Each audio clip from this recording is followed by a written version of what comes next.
Have you ever taken a wrong turn and found yourself somewhere unexpected, somewhere that felt like it had been waiting for you?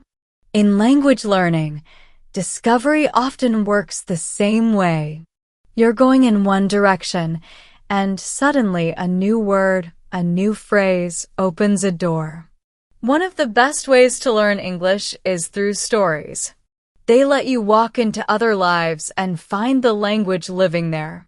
If you're ready to explore English through real, emotional experiences, don't forget to like this video, leave a comment, and subscribe to RealEnglishJourney. It was her last evening in Lisbon. Ava had spent 4 days wandering the city's hills, its tiled facades, its open squares. She had eaten pastel de nata under soft clouds, listened to street musicians on Rua Augusta, and watched the sunset from the Miraduro de Senhora do Monte. But now she had no plans, no destination.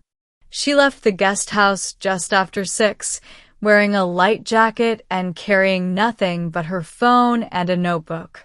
The streets were still warm from the sun, and the light was turning gold Lisbon's hour. She had started calling it. She walked downhill, toward nowhere in particular. Turned left, then right, then down a narrow path she hadn't noticed before. The city around her fell quiet. Fewer cars, fewer people. The pavement turned to old stone, uneven and warm underfoot. The buildings leaned close to each other, their walls chipped with age, their windows open like mouths mid-breath. It felt like entering someone else's memory. She kept walking. Clotheslines stretched between balconies above her, fluttering slightly in the breeze. Someone was playing an old radio inside a house. The sound came and went with each step. Then she turned another corner and stopped. The alley opened slightly into a small courtyard. No one else was there. At the center stood a tree, not large, but old. Its bark was marked with initials and hearts, scratched by hands no longer present. Beneath it, a single wooden bench, sun-bleached and cracked. Something about the place made her heart slow down. It was quiet, but not empty. She sat on the bench, put her notebook beside her, and let her fingers rest on her knees. The air smelled faintly of jasmine. Somewhere nearby, a bird chirped once, then fell silent. She didn't plan to stay long. But minutes passed, and she didn't move. Her eyes traced the lines in the wall across from her. A faded mural of a boat. Half-erased letters that once spelled a name. A blue tile, broken, but still beautiful. Then her hand moved toward her notebook. She opened it and wrote one sentence. I wasn't supposed to be here. She paused, then wrote another. But maybe I was. Just then, she heard a sound. Not a voice, not footsteps. Just a soft creak. She turned.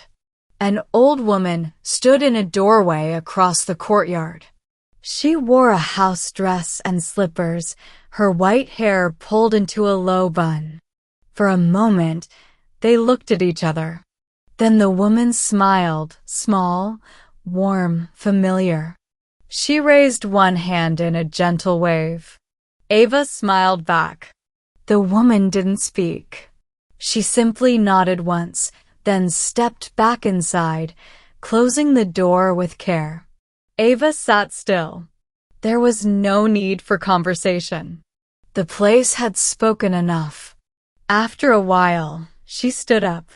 She looked at the tree again. The carvings were deep. One said L+M 1982. Another simply, I was here.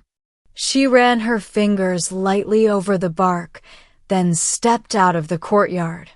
The path led her uphill this time, back toward the city's louder streets. But something had changed in her step, slower, steadier. Before she returned to her guest house, she stopped at a cafe and ordered tea. At the table, she opened her notebook again. Under her earlier words, she added, "Some places don't belong on maps. They belong in memory." In this story, you learned expressions like sun-bleached and cracked, mouths mid-breath, wasn't supposed to be here. The place made her heart slow down, felt like entering someone else's memory, and the carvings were deep. These are powerful descriptive phrases that help you talk about unexpected discoveries in fluent, emotional English. You also practice narrative past simple and poetic scene setting. We post new stories every day to help you feel English in unforgettable ways. Like the video, subscribe to Real English Journey, and let us know in the comments. Have you ever discovered a place by accident and felt something shift inside you? See you in the next video.